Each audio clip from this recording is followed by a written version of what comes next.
একটি হাদিসে কারিমা যদি শোনেন তাহলে বুঝতে পারবেন রমজান কি জিনিস, রমজানের বরকত কতটা, রমজানের গুরুত্ব কতটা।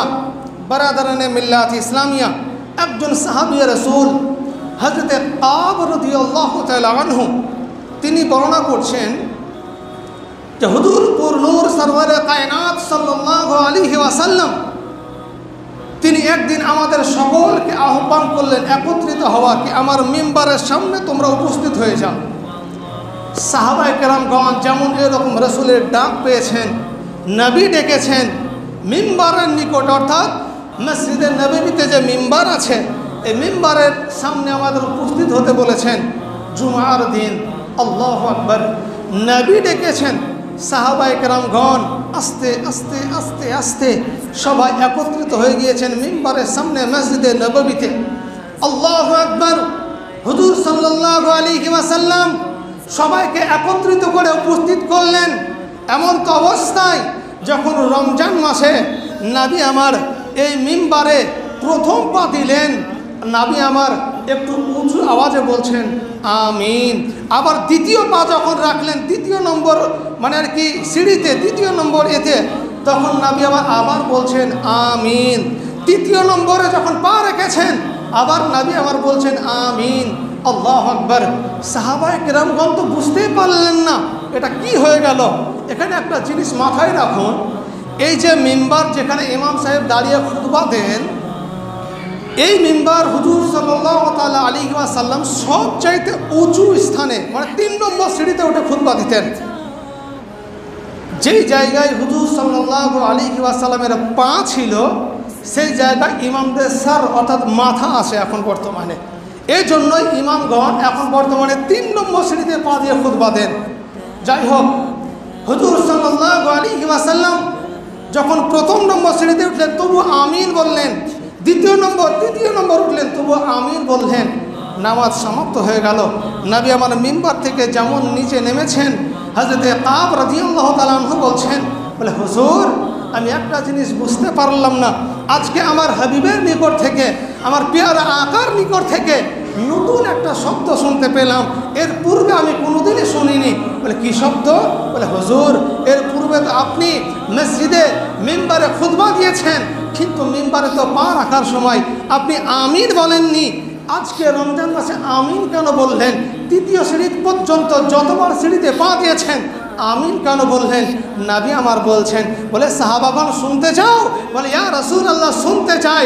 নবী আমার বলছেন, বলে সাহাবাগণ শোনো, যখন আমি মিম্বারে প্রথম সিঁড়িতে পা দিয়েছি সেই সময় জিবরিল আমিন আলাইহিস সালাতু ওয়াস তাসলিম উপস্থিত হয়ে কি করলেন? একটি দোয়া করলেন।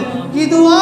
হযরতে জিবরিল বলছেন যে ওই সমস্ত ব্যক্তি দূর হয়ে যাও, ধ্বংস হয়ে যাও যারা রমজানকে পেল এবং নিজের মাগফিরাত নিজের ক্ষমা আল্লাহ তাআলার কাছে করিয়ে নিতে পারল না। নবী আমার এই দোয়া শুনে আমিন বললেন। মানে কি? জিবরিল আমিন দোয়া করছেন না বরদোয়া করছেন? বরদোয়া করছেন। কাদের জন্য? যারা রমজান পেল কিন্তু রমজান পাওয়ার পরও নিজের ক্ষমা করিয়ে নিতে পারল না। নবী আমার সে দোয়াতে আমিন বলছেন। এখানে শেষ নয়, নবী আমার বলছেন যখন আমি দ্বিতীয় শ্রেণীতে পা দিলাম, দেওয়ার সঙ্গে সঙ্গে জিবরিল আমিন আলাইহিস সালাতু ওয়াস তাসলিম আবার দোয়া করলেন। বলে কি দোয়া?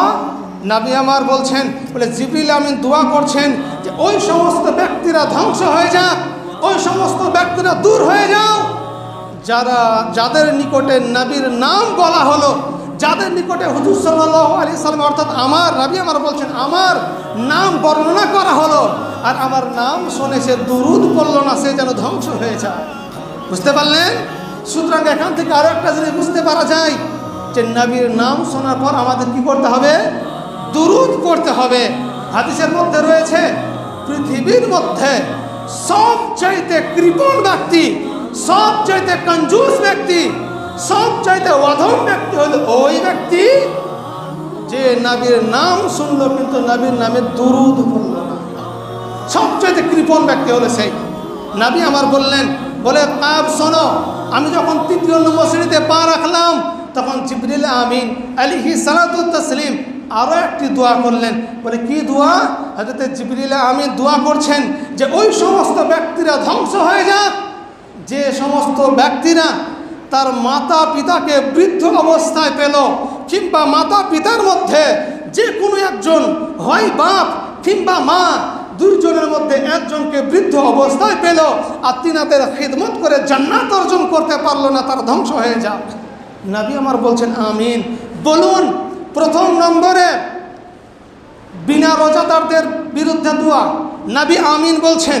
দ্বিতীয় নম্বরে নবীর নাম শোনার পরে দুরুদের দোয়া, যারা দুরুদ পড়ে না তাদের বিরুদ্ধে দোয়া।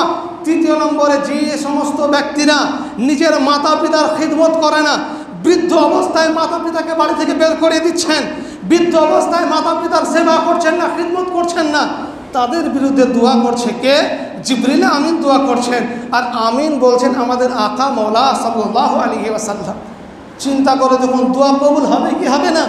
সুতরাং আমাদের এই হাদিস থেকে তিনটা জিনিস মেনে চলা আমাদের জন্য অপরিহার্য, মানে খুবই দরকার। কি? প্রথমত রমজান মাস যেহেতু এসেছে, রমজানের হক আদায় করতে হবে আমাদেরকে। কেমন করে? রোজা করুন আর নামাজ পড়ুন, আল্লাহ যেগুলো আদেশ করছেন সেগুলো করুন, ব্যাস। দ্বিতীয় নম্বর নবীর নাম শুনে দুরূদ পড়েন। তৃতীয় নম্বর নিজের মা বাবার খিদমত করেন। তাহলে পরে আপনার